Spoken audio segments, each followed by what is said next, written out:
Hi అండి. నమస్తే. నేను మీ అను. అందరూ బాగున్నారా? ఇవాల్టి వీడియోలో బెండకాయ మునక్కాడ పులుసు చాలా ఈజీగా వెరీ టేస్టీగా ఎలా తయారు చేసుకోవాలో చూద్దాం. ముందుగా స్టవ్ ఆన్ చేసుకుని దాక పెట్టుకుని ఆయిల్ వేడైన తర్వాత కొన్ని మెంతులు వేసుకుని వేయించుకోవాలి. ఇప్పుడు పచ్చిమిరపకాయ ముక్కలు, కరివేపాకు, చిన్నగా కట్ చేసిన ఉల్లిపాయ ముక్కలు కూడా వేసుకుని వేయించుకోవాలి.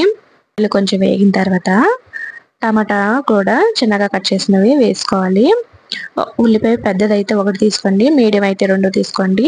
అలాగే టమాటా కూడా ఒకటి తీసుకుని చిన్న ముక్కలుగా కట్ చేసుకుని ఇందులో వేసుకుని వేయించుకోవాలి. ఇవి వేగిన తర్వాత ఇందులో పసుపు, సాల్ట్, కారం వేసుకుని వేయించుకోవాలి. ఈ బెండకాయలో ఫైబర్ ఎక్కువ ఉంటుంది. బెండకాయలో విటమిన్లు, ఖనిజాలు, పీచు ఎక్కువ ఉంటాయి. దీనివల్ల డైజెషన్ బాగుంటుంది.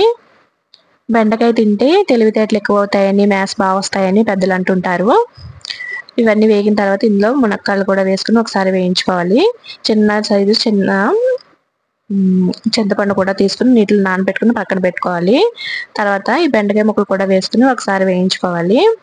చింతపండు నానబెట్టుకున్నాం కదా, దాన్ని మెత్తగా గుజ్జులా చేసుకుని మనం రెడీ చేసుకోవాలి. ఇవి ఒకసారి వేగిన తర్వాత మనం చింతపండు పులుసు అన్నది ఇందులో వేసుకుంటాం. మనం బెండకాయలో ఫెక్టిన్ అనే మూలకం ఉంటుందట. ఇది చెడు కొలెస్ట్రాల్ని తగ్గిస్తుంది. బెండకాయలో యాంటీ ఆక్సిడెంట్లు ఎక్కువ ఉంటాయి.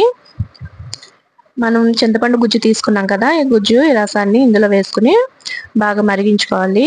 ఇవి మరిగిన తర్వాత ఇందులో మనం అల్లం ముక్క, నేను చిన్న అల్లం ముక్క తీసుకుని చిన్నగా దంచుకుని నేను ఇందులో వేసుకున్నాను. పులుసు మరిగేటప్పుడు ఇలా అల్లం వేసుకుంటే మనకి టేస్ట్ బాగుంటుంది. ఆ పులుసు మరిగేలోగా మనం ఎగ్స్ ఉడకపెట్టుకుని ఎగ్స్కి ఘాట్లు పెట్టుకుని వేసుకున్నాను. ఇందులో ఆయిల్ వేడైన తర్వాత ఎగ్స్ ఘాట్లు పెట్టుకుని వేసుకుని కొంచెం కారం వేసుకుని ఎగ్స్ అన్నది బాగా వేయించుకుని ఈ మరుగుతున్న పులుసులో వేసుకుని ఉడికించుకోవాలి. ఇది ఇలా ఉడుకుతుంటే కొంచెం మనం బెల్లం వేసుకోవాలి. బెల్లం వేసుకుంటే టేస్ట్ అనేది బాగుంటుంది. నా వీడియో నచ్చితే లైక్ చేయండి, అలాగే సబ్స్క్రైబ్ చేసుకోండి. Thank you.